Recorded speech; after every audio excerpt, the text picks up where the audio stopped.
Great. Welcome everyone to another episode of Leadership and Allies. I have the CEO of Starling Bank, Anne Boden here, and I'm really looking forward to this discussion. For those of you who don't know who I am, my name is Dennis Wususem. I'm the founder of Success Talks. By way of background, economics graduate, spent some time at Goldman Sachs, then started working in the city for an asset management company. Alongside that, I've done a few things to keep me engaged. First of which was creating an educational app, which did 1 million downloads in our first year. Then started up a networking organization for young professionals, grew up to 3,000 people after 18 months. And a work colleague of mine asked me, how many Black role models in the UK do you know who are not in music, sport, or entertainment? I can only think up of 3. So I decided to pivot into events. The first event was done at PwC with Anne, and that was about getting 15 to 21-year-olds on how to get into those industries. Did another one the following year at Google, but then realized there's a gap in the market for professionals. You don't care about how do you get in, but how do you progress? So started to do weekly events in a private members club, put our content online. We've now got 130,000 across all of our social platforms. But weekly events with the day job nearly killed me. And so started to do monthly events, and then did internal events with Morgan Stanley, Barclays, and London College of Fashion. Then said, how do I take this concept even further? We started to do full day conferences, inviting the executives from America and having senior leaders here talk to professionals about what we need to get ahead. We did another one this year, had 1,500 participants from the UK, US, and Africa. And now we're going into the Leadership and Allyship series. So firstly, Anne Boden, thank you very much for your time. Would you care to give us a quick background as to who you are and how you got to your current prominent position? Well, thank you. I'm really excited to be talking again. It seems ages. Well, I'm a computer scientist. I did a computer science and chemistry degree. Spent a long career in banking, working in banks all over the world, but not in IT and operations and transaction banking, in lots of different places. And in 2014, I quit my job to start a bank. And that was the start of Starling, and it's now 7 years in. We have nearly 2 million customers, 4 billion of deposits, 1.5 billion of lending, and growing very, very fast. So it's been quite a story, and and this month we hit profitability. So we're profitable, we're high growth, we have lots of customers, and we're proud of what we do. Yeah, I am a Starling Bank customer as well. So yeah, you've done a fantastic job. Let's take a step back in terms of your corporate career. You obviously made it up to COO at Allied Bank. What were the main challenges that you found getting to that position along that journey? And was rising to the top a high priority for you, like going throughout your career? I think that throughout my career, I was never seen as being a star. I was never seen as being somebody that would go and end up founding a bank. I was always seen as somebody who was very competent and very hardworking. And the fact that I was seen as being very competent and very hardworking really didn't mean that people thought I was going to go 2 or 3 levels higher. I really had to quit my job and start a new job in order to get to where I am today. Yeah, it's not been a career where the next job or the next role came automatically. It's been tough. Would you say that there are, so obviously you're saying that you've had to continue to push along the way. Was there anyone that you turned to for support along the way in terms of providing you for opportunities or giving you that insight in terms of your corporate career when you were moving up? To be absolutely honest, no. I think a lot of people give you advice, and it's bad advice. It's advice that they think is appropriate, that makes them sound good or is appropriate for them. I didn't particularly I never really had a mentor. I was finding my own way here. Sort of every job, every step in the right direction was a discovery. I've reinvented myself so many different times. Sometimes people meet me and say, I knew an Anne Boden. She used to work in insurance. Do you know her? Were you related to her? And I say, no, that's actually me. Um, and then they use the same for other sort of parts of the industry. I think what's different about me is I've reinvented myself, and I've managed to, go up and do a few side steps, and then take a sort of few steps forward, and I haven't given up, and really tried to grow, and I'm still learning. Interesting. And so when you made that plunge from corporate to Starling, what were the key risks that you weighed up, and what made you want to do it at that moment in time? Because I know you touched on it in your book, but it'd be good to get a bit more of an understanding on that. Um, I'd agreed to go to AIB for to become deputy COO, sorry, COO, Chief Operating Officer, and I'd been there for about 18 months. I was looking for things to do in terms of turn the bank around and return it to profitability.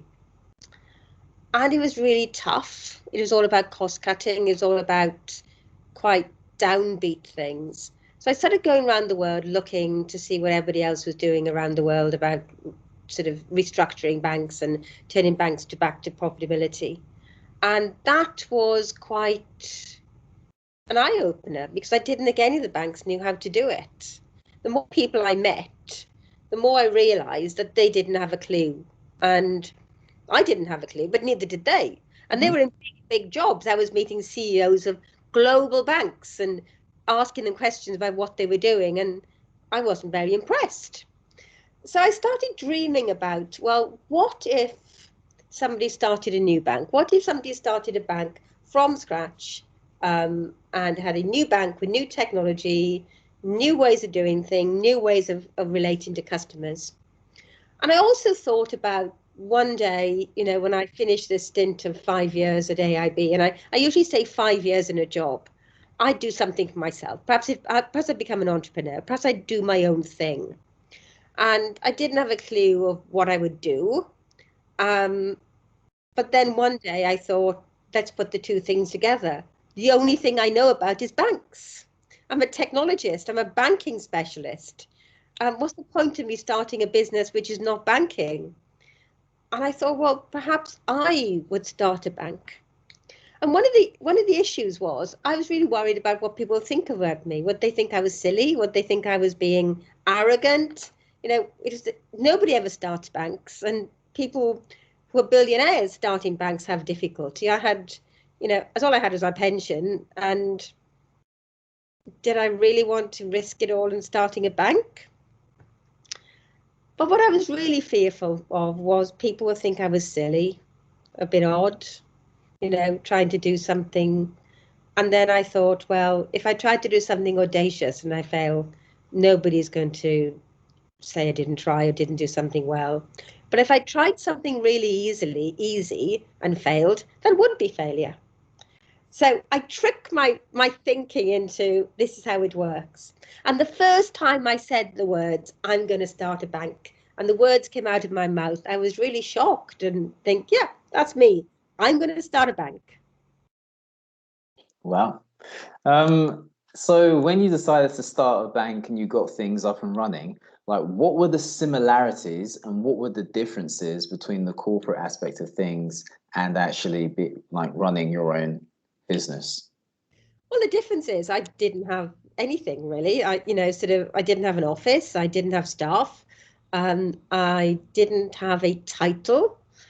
Who you are and what you are is a passport to get in through the door. And I didn't have any of those. And I remember going, knocking on law firms' offices in the city, trying to get them to work on a contingent fee basis for me to start this proposition. And I felt as if they didn't think I had a hope. I was in my mid-50s. I'd never been an entrepreneur. I'd been from the very sort of from the technical part of banking, from the systems areas, from the transaction banking, from the payments areas. I hadn't been an investment banker. And there was I, a 5-foot-tall Welsh woman in her mid-50s, knocking on the door saying, I've got this great idea, just give me a few hundred million, I'll start you a bank, you know. And nobody believed me. Nobody really got it until a couple of people actually did. And I sold the vision. And all of a sudden, you know, I had people who were prepared to help me.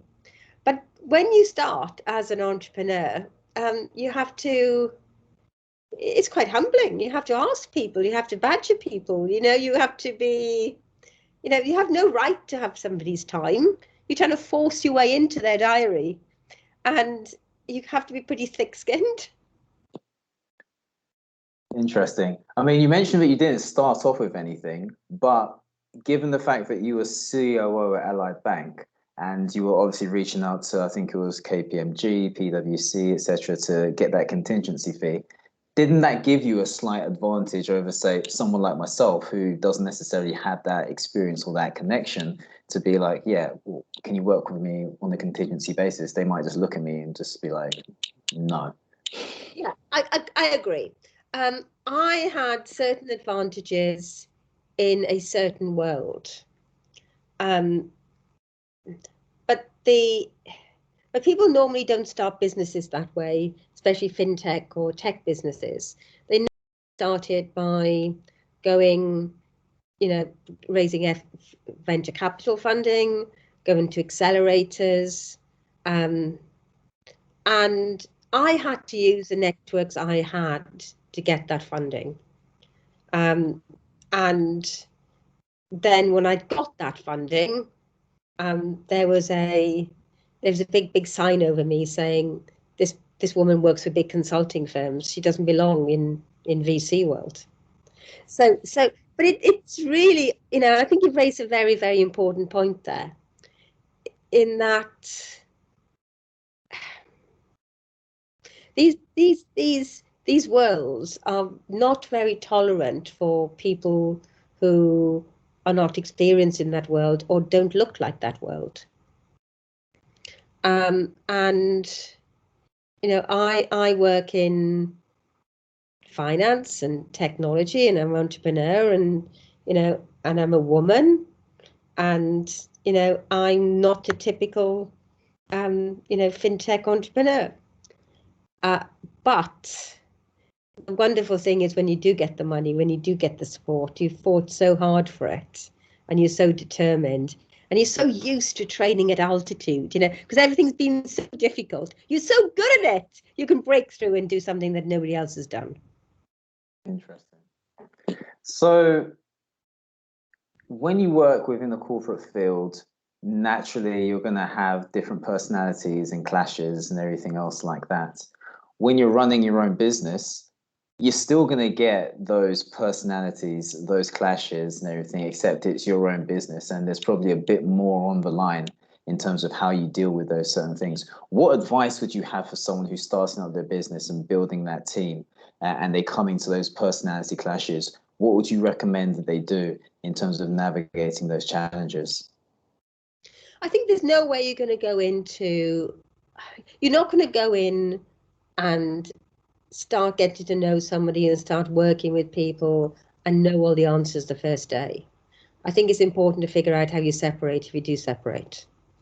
So it's you have to take risks. You have to take risks and work with people, of all sorts of people. You can't decide that everything you do is going to be safe to do. You have to take risks, and I think that is the important thing, that you figure out what will happen if things go wrong. So did you have any founders agreements at the start, or would you recommend to people to get those founders agreements at the start, as you say, while everyone's still smiling, put everything down on paper as to what happens when you potentially go off in different directions? For Starling, it was, you know, it was my company, and the people I worked with were consultants. And the companies I worked with we had NDAs in with, you know, so I think it's important to have non-disclosure agreements. It's important to put the paperwork in place, but everybody's structure is somewhat different, and there's lots of books that you can read on this. You know, there's a great deal of literature that you can now get stuck into to understand how this works. You know, read as much as you can and decide what you don't like, but read all you can. And that's the reason I wrote the book, you know, banking on it. It is the fact that I wanted to be able to put down in writing things that went well and didn't go well for me, and hopefully tell the story, because I got so much inspiration from reading other entrepreneurs' books, you know, to see and to read about their near-death experiences. That's so important, because when you know that things can be really bad for other people, you can then use that as energy to recover when things are bad for you. So what have been the most inspiring books that you've read that you take inspiration from? I think I like Phil Knight's Shoe Dog. I like Ben Horowitz's The Hard Thing About Hard Things. And the whole piece about, you know, wartime CEO, peacetime CEO, the really, really tough things about running your business. One of the interesting things was that I came to understand and appreciate that if I was going through a really, really tough spell, it was because it had to be that way, because it was really, really easy. Everybody would do it. Sure. And, you know, and they would know you would never be successful because everybody would be doing it and the market would be so busy. I came to the conclusion that I was going to do something that was terribly difficult, and it'd be terribly hard on the way. But when I get there, it'd be worth having. Interesting. As you know, things will go wrong in ventures. Yeah. And in your case, you were lucky to have a gentleman called Ken Blackman who kind of, when you were at your lowest point, dusted you down and told you to get back up and get back into it. How important is it for people who are running their own businesses to have those supporters who keep you motivated, but then also by the same token, having those individuals who keep you honest, because you don't want people to be gassing you up and telling you're amazing all the time, but then you also don't want people to be pointing out your flaws. There's a delicate balance. How did you manage to do that? Yeah, you know, the story of, at one point I give up the company because I'm talked out of it. And, you know, for the good of the company, I was sort of convinced that it would be better if I just went. And I meet Ken in Starbucks, just bump into him. And Ken, you know, basically said to me, you know, you're giving up the bank. Why are you doing that? And even talking about the issue, I realized this was absolutely stupid. You know, why was I doing this? Why was I giving something up that I desperately wanted? Yeah, and I basically raced back into town and took control of my business again. And that for me is a very significant point in my story where somebody pointed out, you know, the idiotic thing I was doing. Because sometimes when you overanalyze things and you get very into a problem, you make the wrong decision. Having somebody to talk to about it is great, but just remember that you've got to have lots of different people, and different people have different perspectives, and everybody has some sort of bias. It is impossible for anybody to know as much as you do about your business. It's impossible for anybody to appreciate what that business means for you. And nobody else can really figure out what your talents are either. So my sort of advice is don't rely upon one mentor to tell you how it is. You've got to talk to lots of people. And sometimes you just got to make your own mind up, right? Because nobody knows what's really going on inside. Sometimes you just got to do what you want to do and make sure you execute your own vision. If I took the advice of everybody to date, I would have never done any of this. People have told me, don't give up your job, don't start a bank, don't write a book, don't do these things. You have to do what you want to do. You're obviously a non-technical CEO. So for all of the non-technical CEOs or people that have ideas and want to start up their bank, what advice do you have for people who want to go and find a CEO or sorry, a CTO who's not in their immediate network? Because as you say, you have to take a risk, but how do you go about finding someone who's good enough to fulfill that role? And what do you do if you're just not that technically inclined? Because surely if you have a tech product and you're not technically savvy, it kind of leaves you vulnerable to that person who potentially could just run off with your idea or not do a very good job, and you wouldn't really have an idea as to what is going on. I'm very technical. I'm a computer scientist. The problem was that, I'm the computer scientist, I'm technical. My partner, that sort of people assumed would be, because I'm a woman, that I would need a technical co-founder. That's an assumption people make, which is the wrong assumption. So I'm very technical, and I'm a technical founder. So why did you bring Tom on board then?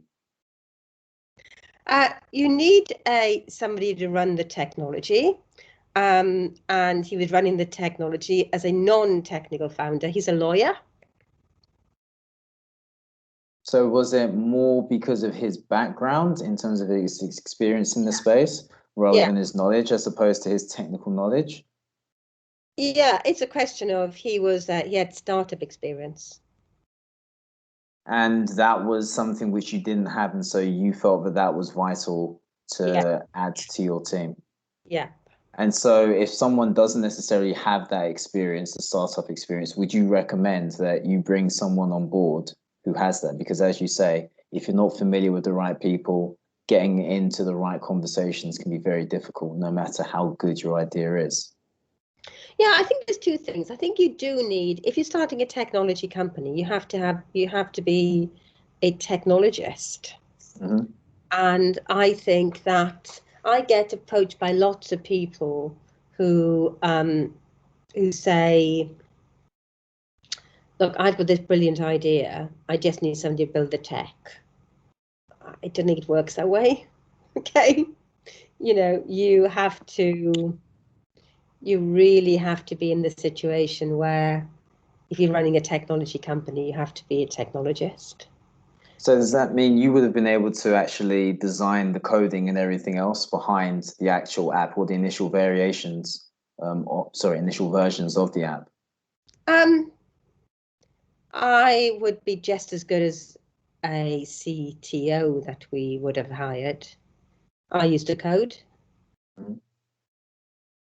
Interesting. So for the non-technical people who want to start up a tech company, it probably actually makes sense to actually learn a programming language for. Yeah. Yes. So I think that it would be a good idea. Look, if you want to start a technology company, a digital company, go to, join something that allows you to have a feel for it, to start coding. Coding is wonderful. Have a go. Another point is your story resonated with one of my previous speakers called Emil Vidal.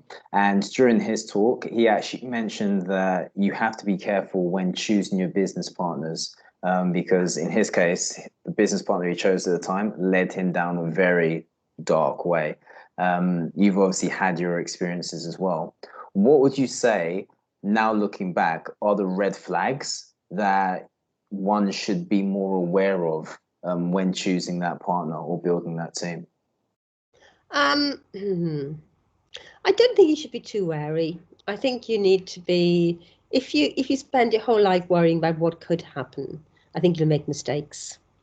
I think you should have a go at doing most things, and if it doesn't work out, just pull back. Um, don't don't be too scared of the world. Don't be too scared of of working with other people. You'll soon figure out if it's going to work or not. You mentioned earlier that raising money was wait, hold on. You've frozen. Oh no, come back to me. Okay. You mentioned previously in our conversation that raising money as a female was quite difficult, and that's part of the reason why you brought on the expertise. If you had any advice for a woman or an ethnic minority who's trying to raise money but is in a difficult situation, what advice would you provide in terms of being able to get your foot in the door and have those conversations with the right people? Persistence. I think you just need to do double the number of calls and double the number of meetings. I think eventually it happens. I think you just got to keep on going. It is very, very difficult to keep on going when you find that other people have raised money and you haven't. Mm-hmm. But just keep on going, have the meetings, keep on plugging away. I think it's just a question of the numbers game. You just need to keep on going. Okay. And in terms of personnel and top quality to your business, you manage to attract the best talented individuals other than money? And then have there been any times when people that you really want to keep have left and it was beyond your control? And how did you handle that? Yeah, I think that the right people tend to work for the right companies. People come to Starling because of what we do and how we do it, and what we stand for, and the fact that we use great technology. Starling pays well, but that is not the real reason why people come to work with us. I think in the early days, the founders and the people that were part of the founding team weren't being paid anything. But as far as the people we employed, they've always been well paid. As far as, yes, have we lost people to other companies? People tend to move on for more than just money. I think people can move on because they want a new role, a new challenge. I think that, look, I've had lots of different jobs. Mm-hmm. I think it's good to grow, and I don't think we should hang on to people forever. Okay. I'm now going to move on to the allyship piece of the interview. And so the first question I'd like to ask is, obviously the murder of George Floyd has brought a heightened focus on racial inequality in society and in different workforces as a microcosm of society. What was your reaction initially to the murder, and did the global response take you by surprise? I think that if I think back to when the news first broke, it is one of these things where you didn't really want to watch, you didn't really want to look. It was something that was horrible, and nobody wanted to believe that it was actually happening. I think that I was sitting in the garden when I started tweeting, about it before it really took off on the Monday morning. Within a couple of days, we were trying to figure out in Starling, how do you respond? And how do you respond in a genuine way? Nobody wants to do things because other firms are doing it. And we want it to be genuine. So I spent some time talking to some Black colleagues of mine at Starling and asked them to help me figure out how we were going to respond and how I should educate myself. I spent a weekend reading as much as I could about the topic, and sort of my Kindle is now full of all the various things that during those couple of days I read about. And I held a broadcast to all our staff on a Monday morning in which I answered questions about what we were going to do as a firm and how I felt. And what I realised that I wasn't used to talking about it. It was something I'd never talked about. And I have been on a journey learning to talk about things, and we have been on a journey measuring where we are and figuring out what we need to do. And I'm excited by the fact that this could change things. And if we look back on what, the big changes in society that have been caused by a crisis, I think Black Lives Matter is going to be one of the big social movements that has come out of this pandemic. And I think most people are now working on their own education, their company's education, and figuring out how this can be a focus and we can do something about it. You mentioned that you'd never really spoken about race prior to this. Why is that? I think I didn't feel as if I had permission to talk about it. I'm very confident and have permission to talk about gender bias. It's what I talk about. And I feel as if I have the right to talk about gender bias because I understand about that bias.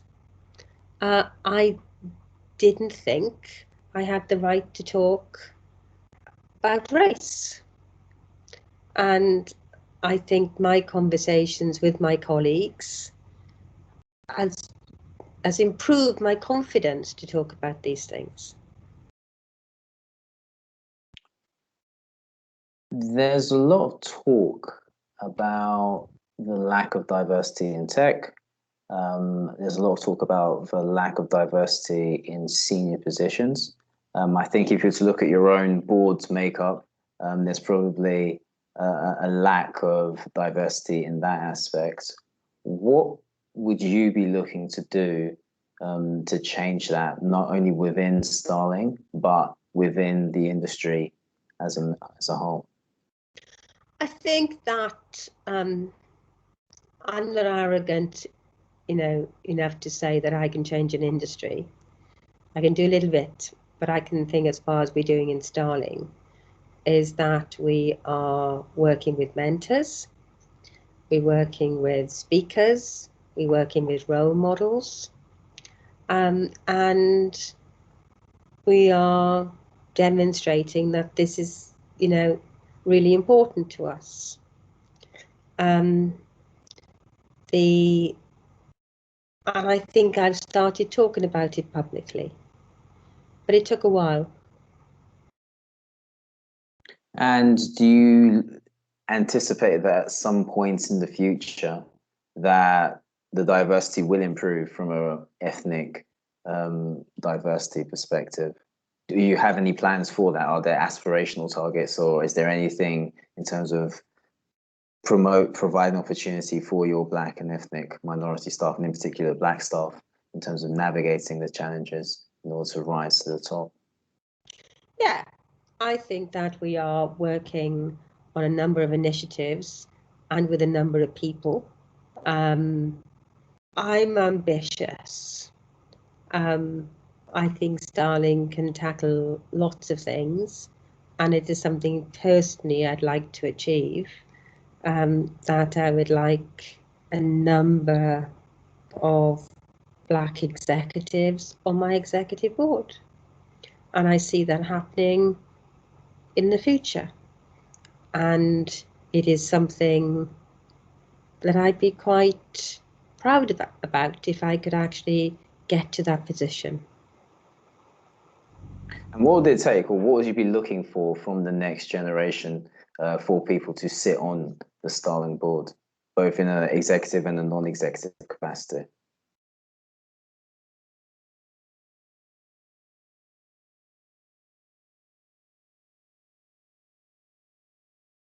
I have a great faith that people who are from diverse backgrounds are pretty better than all average. Okay. Right. I see that there's a huge amount of the world is not a level playing field. Mm-hmm. The hurdles that individuals from diverse backgrounds have to cope with, and the bar they have to reach is much higher than typical, middle class white men. And I think we have to realize that. But when people do come through, they're very, very able and very, very capable. And I can see it happening. I'm very optimistic. I'm not very optimistic that Black Lives Matter can change things. I want Starling to be really, really good at this. And I think we have it in our sights. You mentioned that you've had conversations with your Black colleagues and they've educated you more about the experiences of Black people in the main in relation to race. Have you had any conversations with other white people about race? And has there been any times when it's just got a bit awkward or there's been a misunderstanding in relation to race? And what did you do in those situations if that has occurred?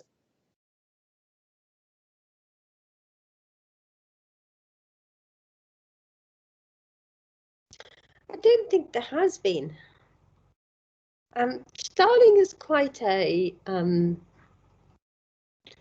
think we're good at saying what we think is Starling. And I can't really think of an incident or an anecdote I can give you for that. Okay, so all right, let me rephrase this. Obviously, you've gone on your journey. If there was any advice that you could provide to someone who wants to be an ally to Black people, given what you've seen and what you're planning to do, what advice would you give a fellow white person who wants to be doing more and has the capacity to be doing more in terms of changing something in relation to race? Read. I think read as much as you can. Get a good reading list. The more you read, the more you educate yourself. the more prepared you are. I got myself a good reading list and I worked my way through it. But I love books. That's how I do things. Mm. You know, me, it's not having a mentor, it's having a book. And that's the advice I'd give to an ally. Okay. Well, Anne, thank you very much for your time today. Much appreciated. And that is another episode of Leadership and Allies with Anne Boden. So thank you again for your time. Thank you very much for inviting me. I'm on it. Thank you very much. All right, take care. Bye. All right, let me stop recording.